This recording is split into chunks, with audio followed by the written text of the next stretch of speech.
Magandang araw po sa lahat ng Sss Gsis pensioners. Ating talakayin sa bidyong ito ang mahalagang balita mula sa Senado. Kaya naman siguraduhin tapusin ang video na ito. Pero bago yun ay huwag niyo kalimutan na i-subscribe ang aming YouTube channel at i-hit na rin ang notification bell para sa aming mga latest upload.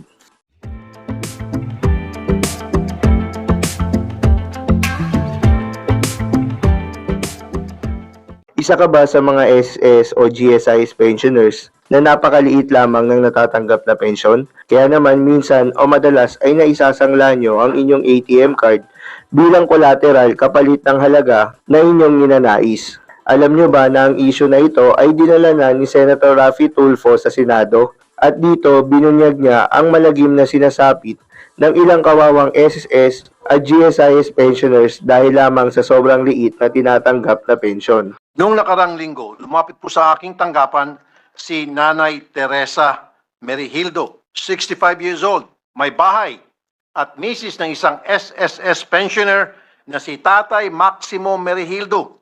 Si Tatay Maximo po ay umutang sa Ever First Loan Corporation noong 2019 hanggang sa June 2022. Ang Ever First Loan Corporation ay isang lending company na nagpapautang sa mga SSS at GSIS pensioners at ginagamit nilang ATM ng mga pensioners bilang collateral. Noong December 16, 2022, namatay po si Tatay Maximo. Nahirapan na po kunin ni Nanay Teresa ang ATM ni Tatay Maximo.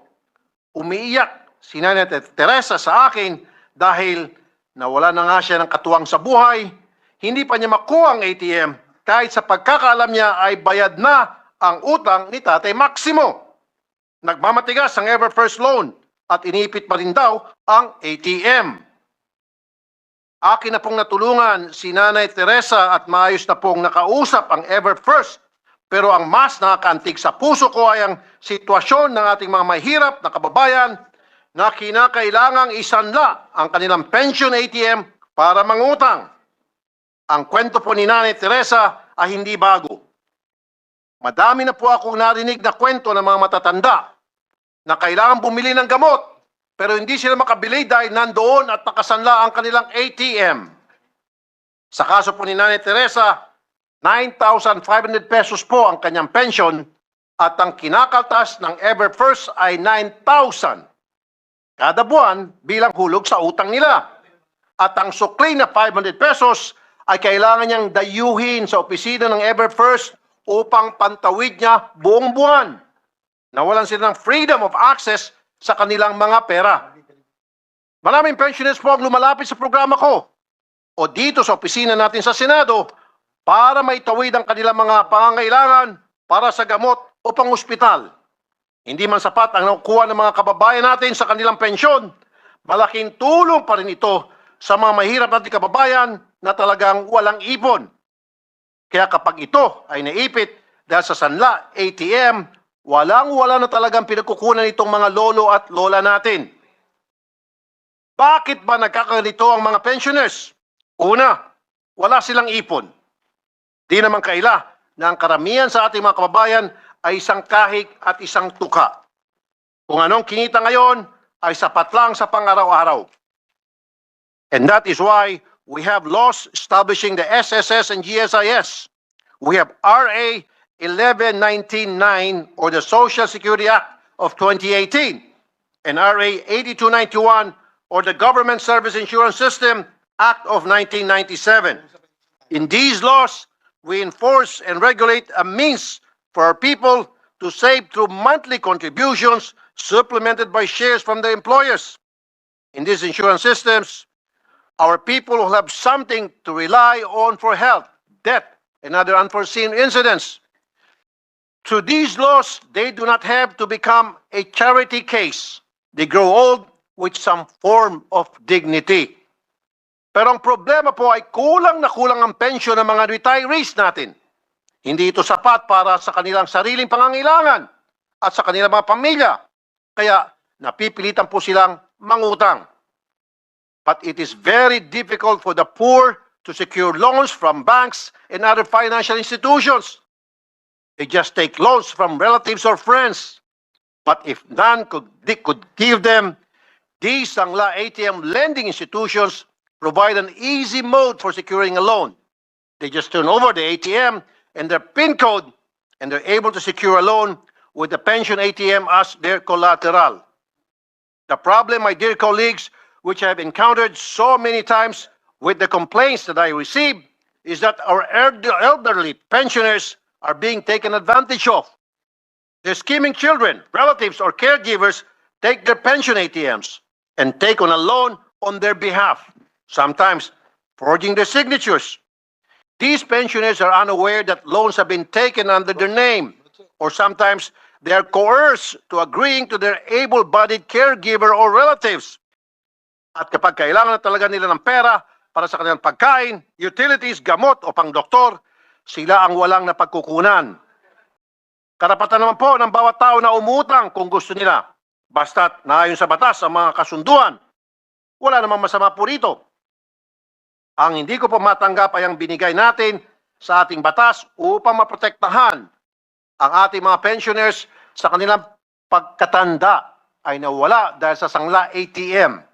Kung tutusin, itong pagbigay ng pensyon sa pamamagitan ng ATM ay para sana mapadali ang pagkuha ng pensyon ng ating mga lolo at lola. Pero ngayon, ito ay napapasama pa dahil sa Sangla ATM. Let us remember, the policy behind the creation of the SSS and GSIS is social justice. This is a mandate of the Constitution. Social justice, according to Jose P. Laurel, is the humanization of laws in the equalization of social and economic forces by the state.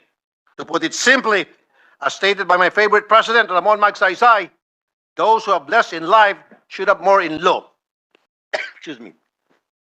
Pursuant to this mandate, we established the SSS and GSIS with a goal in mind to establish a sound and viable tax-exempt social security system suitable to the needs of the people, which shall promote social justice through savings and ensure meaningful social security protection to members of their beneficiaries against the hazards of disability, sickness, maternity, old age, death, and other contingencies resulting in loss of income or financial burden. Ang pensyon po na nakukuha sa SSS at GSIS ay a matter of public policy. This is not your regular insurance. This is provided by law pursuant to our public policy on social justice.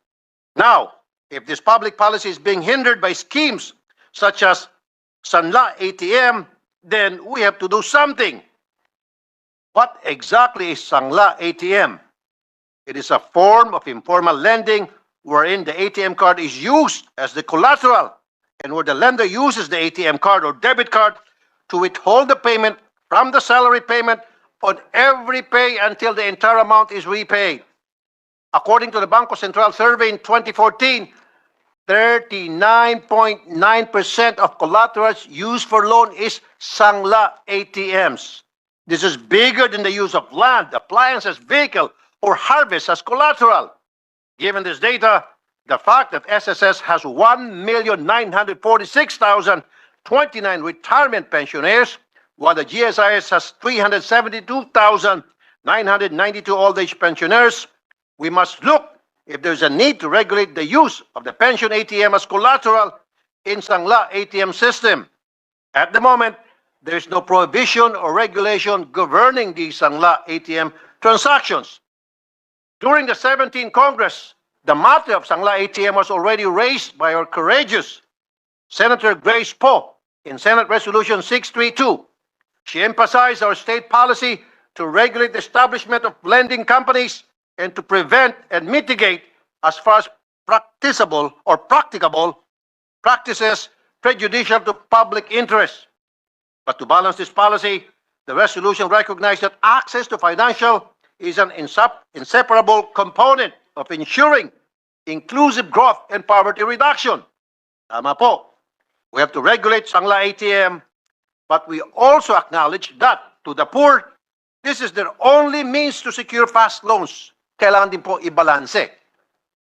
The matter was taken up by the Committee on Banks, Financial Institution, and Currencies presided by its then Chair, Senator Francis Cordero.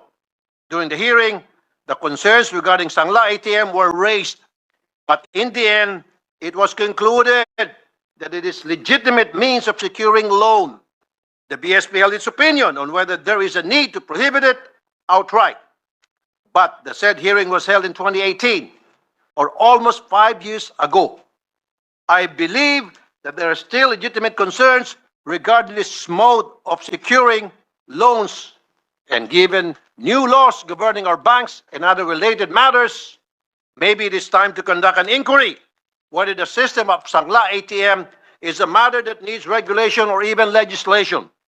Mr. President, I'm looking into proposing the prohibition or regulation of the use of SSS and GSI's pension ATM as a collateral and providing corresponding penalties. And while we are on this matter, I would like to find out the stand of Central Bank and the Monetary Board with regard to the use of ATMs or debit cards as collateral for loans by lending companies. What are the implications of Sangla ATM to the security of our banking system and its compliance with all our other laws? And let us see if there are abusive lending practices in these, if there are abusive lending practices in these transactions. Finally, seeing the plight of our elderly regarding securing loans, an inquiry on the possibility of providing lower interest rates for our pensioners and a ceiling on the loans they take should also be conducted, Mr. President. The opinion of our economists and financial experts would be key to the development of policies surrounding this matter. I ask the support of my dear colleagues for us to provide genuine social justice for our people.